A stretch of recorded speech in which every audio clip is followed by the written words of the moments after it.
Hello and welcome to another episode of Thick Slices and Deep Cuts. On this evening's episode, I will be covering the discography of American progressive metalers, Symphony X. Symphony X have been around for quite a while now, and they were part of the big progressive metal, the big prog revival of the early mid-90s. So they've been going strong for, well, since 94. What is that, 28 years at this point? They've put out 9 studio albums, and I'll rank them all. I have 8 of the 9.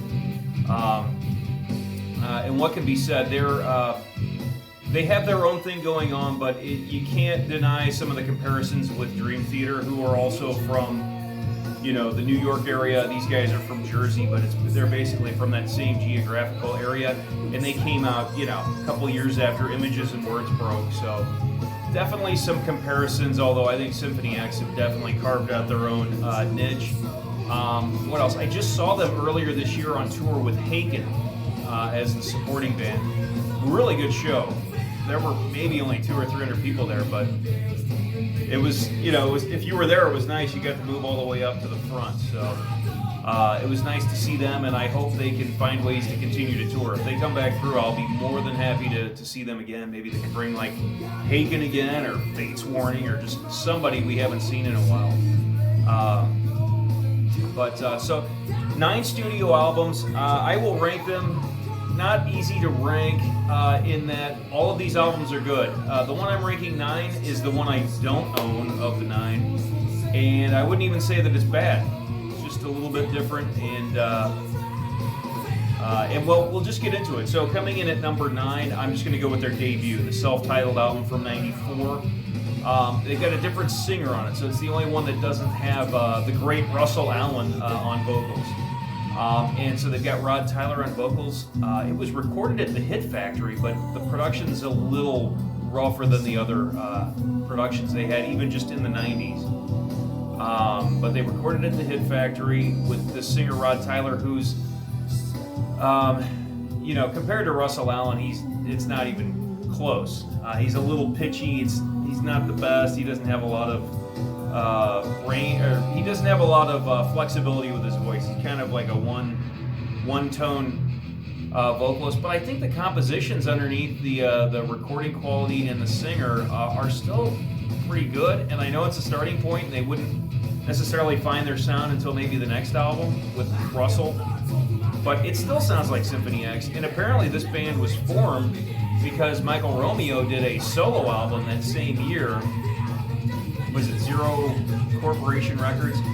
And it did well in Japan, and so based on that success, he decided to form a band and do something, I guess, a little bit similar, but with a full band with the vocalist and so forth. So I had never listened to that album until I did the preparation for this review, and I thought it was going to be terrible. I'd seen reviews and this and that, and it got low marks, so I thought it was going to be pretty bad, but it's really not that bad, and it would be great if, much like Dream Theater, had a different vocalist on their first album with a different kind of production quality, but when they go live or whatever, they either re-record the songs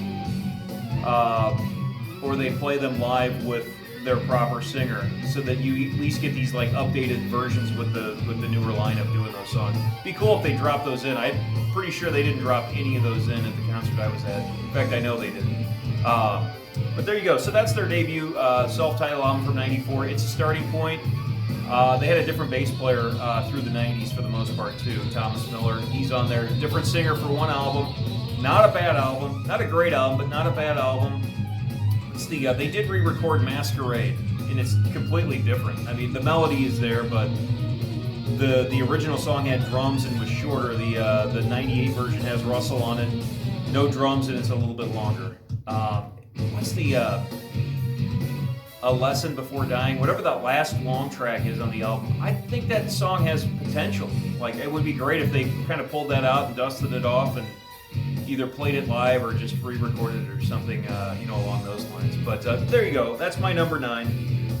And then the rest of these I have physical copies of, but it's tough to know how to rank these because I think there are 3 eras of the band. And it just depends on what era you prefer. So they've got 3 eras. They've got this really early era I just kind of covered. And then they've got this middle, like, epic prog era, the classic era. And then probably the last 3 albums, the last 15 years or so, they've changed it to more of a... They've always been heavy, but it's just more of this, like, meticulous, heavier edged sound. Jens Bogren's been doing the mixing for these last 3 albums. They all kind of have that similar sound.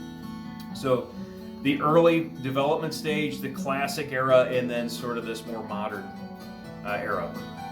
So I'm ranking these just based on my personal preferences, but I think all these albums from here on out are all of quality. So, but just to keep it moving, my number 8 album is an album I like.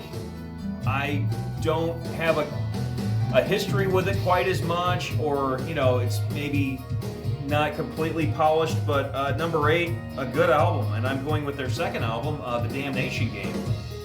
And so this is where Russell Allen joins the fold. Maybe you can see the album cover a little bit better there, but you know, they have their sound here. See if I can find an early band photo. I think what's in here somewhere. Yeah, there we go. Finally, looking pretty young there. Ross, Michael Romeo,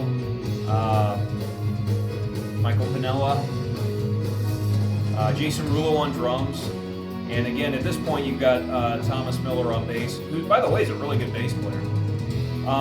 So they really find their sound. I kind of think they already sort of had their sound on the first one, but you just couldn't tell through the production quality and this different singer who couldn't do as much with the music.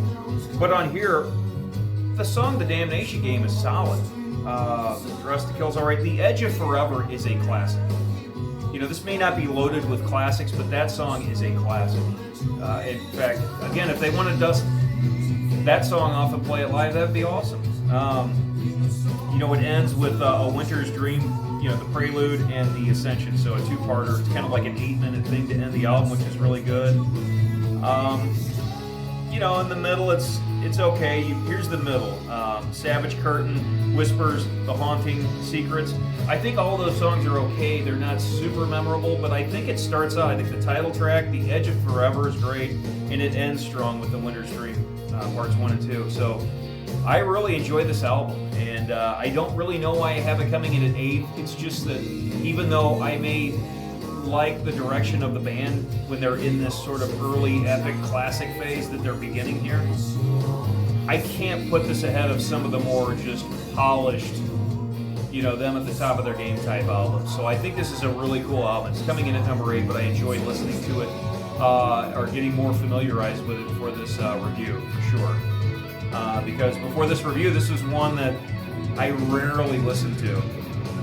But for the review, it's one of my favorite albums to check out, just because as I got more familiar with it, I had a much better appreciation for it. So, and again, The Edge of Forever is classic, title track's classic, Winter's Dream, you know, classic stuff there. It's even got a sticker. This was the remaster, I guess, or the re-release. They're on the Gigantour. I think that was around 2005. It was like Dream Theater, Fear Factory, Megadeth, Symphony X, Nevermore, stuff like that.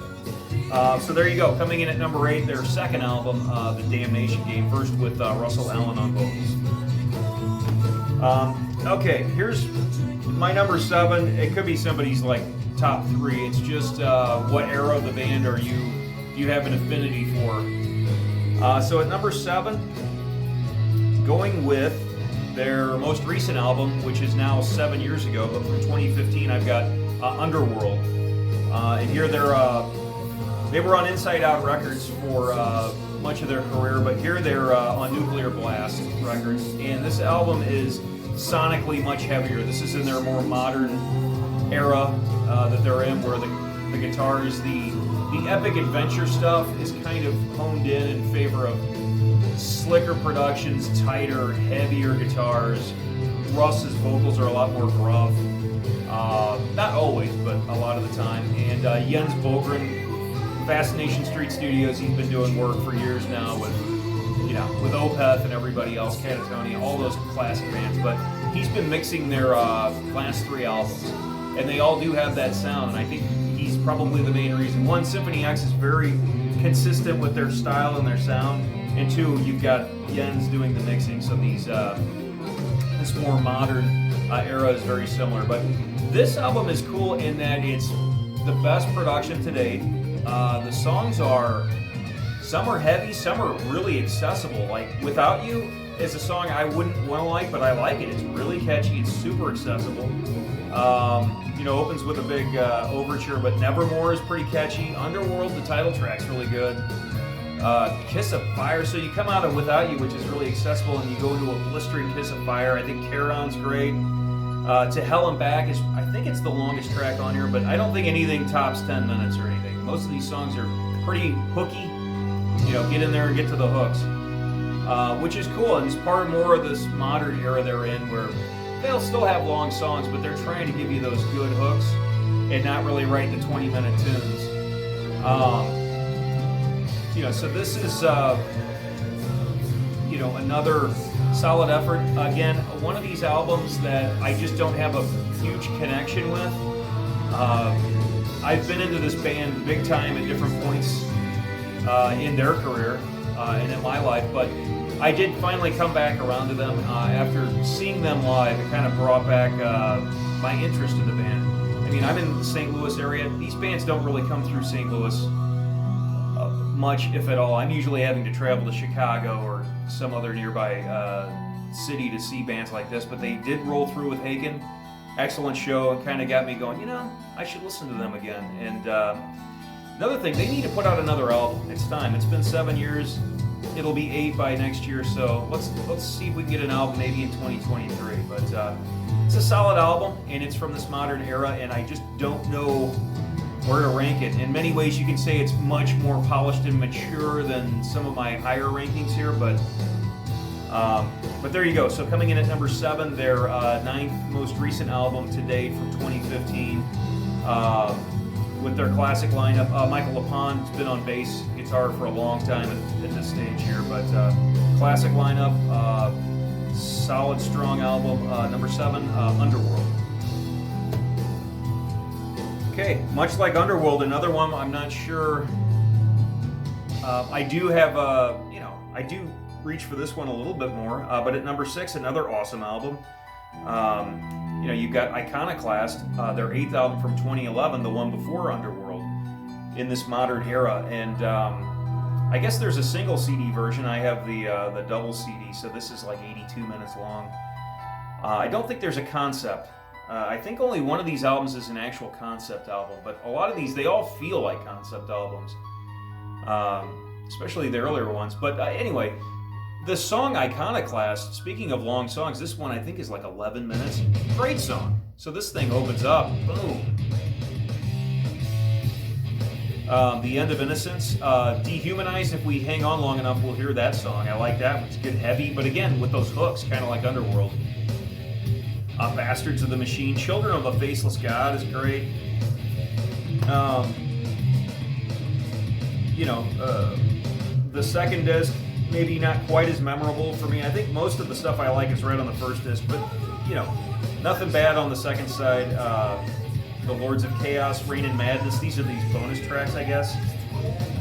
Although they don't sound like bonus tracks, they sound like they, you know, it's just this.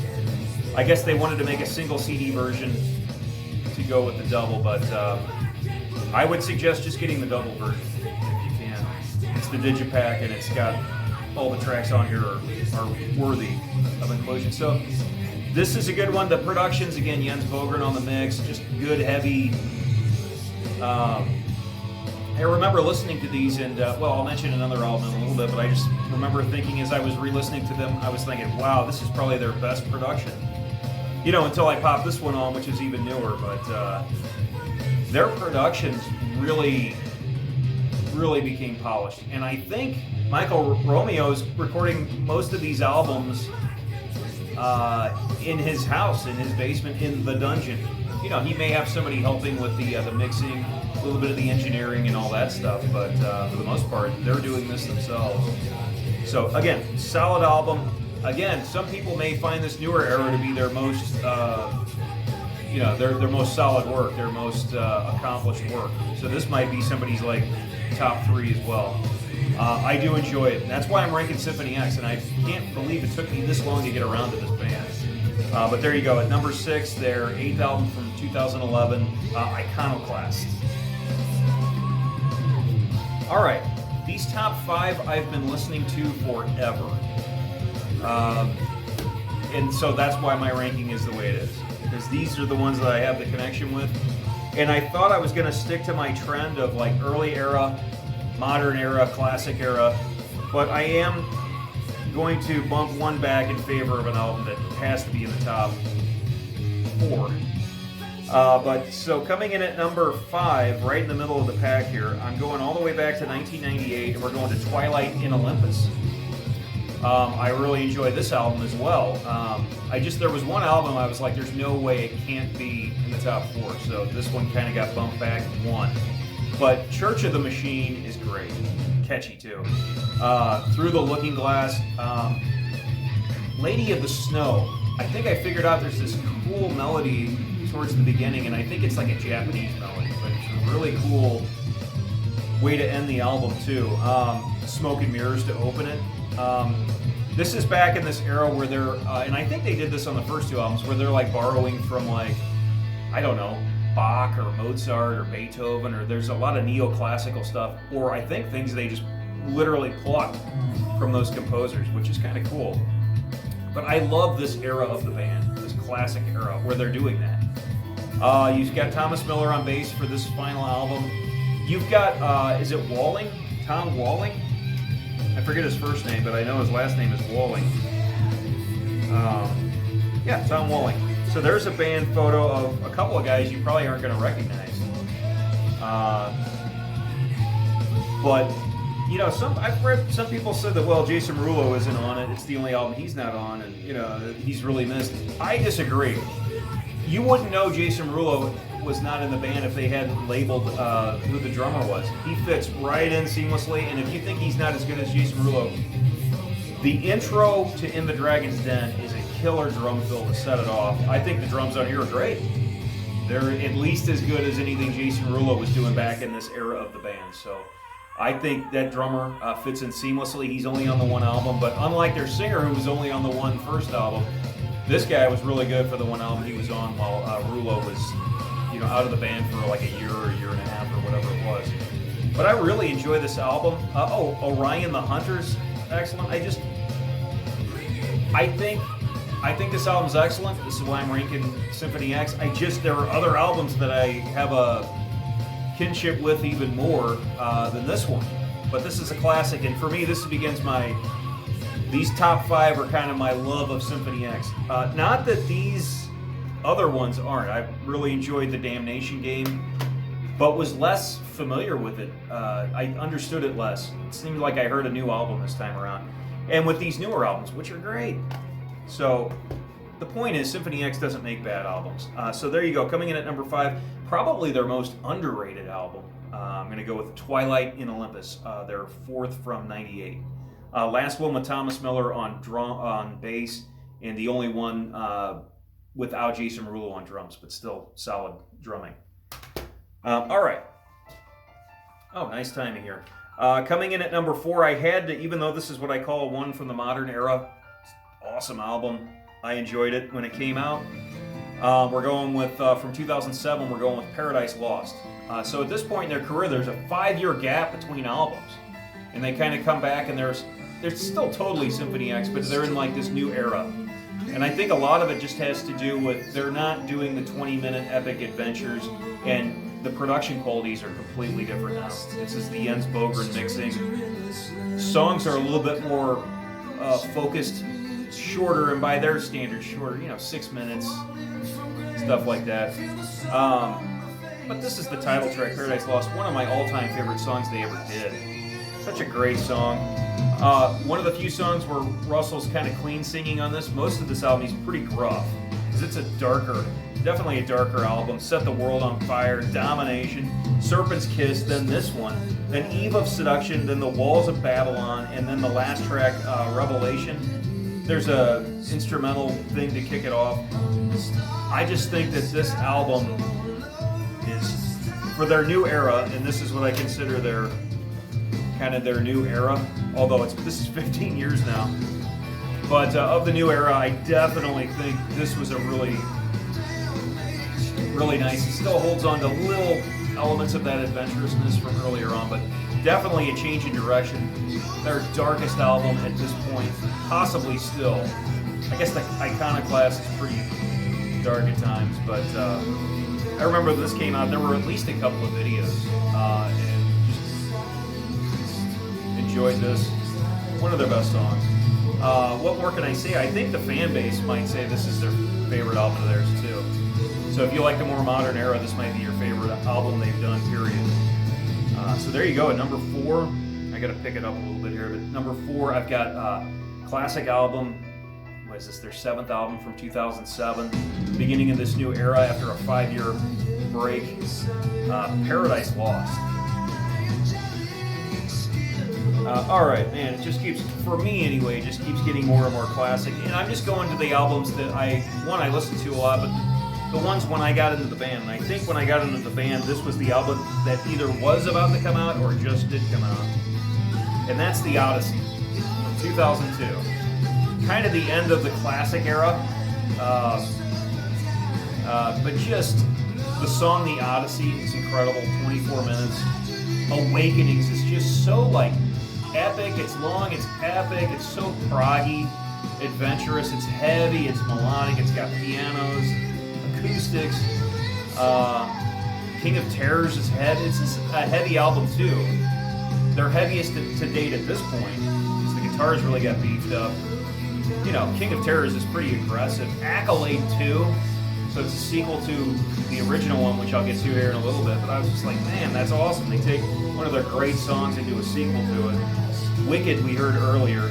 Inferno to open. And that bonus track, Masquerade 98, so that's the re-recording from the first album with Russell on vocals. So I love this album. I've been listening to this for, 20 years now, and I just think songs like Accolade 2, Awakenings, Wicked, King of Terrors, and then the big epic, The Odyssey. That's what I just love about Symphony X. That's what I kind of got into them around, was just these like long, I hate to compare them to Dream Theater, but I just kind of got into these like long, adventurous, proggy, epic, heavy, light, all these different shades and colors. So there you go. At number 3 for me, I'm going to go with The Odyssey from 2002. This was their, their sixth album, I think, and kind of closed out that classic era. Then there was a 5-year gap. Then you got Paradise Lost, which is, they didn't miss a beat, but they did sort of change direction a little bit. So there you go. At number 3, I'm going with The Odyssey from 2002. Okay, coming in at number 2, love this album. We're going all the way back to 1997, although I think this might have been released in 96 on another label, but I have the Inside Out Records version. But I've got The Divine Wings of Tragedy. This is like, if you're going to put together a greatest hits of Symphony X, it seems like they're all on this.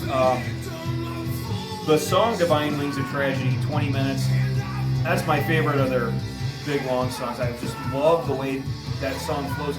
Kind of reminds me a little bit of The Ivory Gate of Dreams by Fates Warning from the No Exit album. Just something about that vibe. Yeah, that's great, that breakdown. Of Sins and Shadows, Sea of Lies, Out of the Ashes. The Accolade is one of my all-time favorite songs. So is Divine Wings of Tragedy, the song. The Eyes of Medusa is awesome. We opened with Pharaoh, and the reason I like Pharaoh is because this show's called Thick Slices and Deep Cuts. Never hear anybody say anything about Pharaoh. I've always dug that strange vocal melody during the chorus. It's got a breakdown. I mean, it's just a good prog metal song, so that's why I threw it on to open. I try to put some deep cuts in the background, but Candlelight Fantasia to end it. I mean, what did I not mention? The Witching Hour is good. I mentioned everything on here. So just a classic album. You just put it on, hit play, and go. And while the production may not be as slick, you know, as this 10 years later, there's just a charm and an adventurous style here. And Russell Allen's still singing like a lot cleaner back in his the earlier years. But he's got enough gruffness, it's almost like he's like a more powerful, like he's like got a Ronnie James Dio thing going on here over this really cool, adventurous music that's got that neoclassical thing, you know, put in spots here and there. So I just a huge fan of this album. You can say it's not their most mature work or the production isn't polished.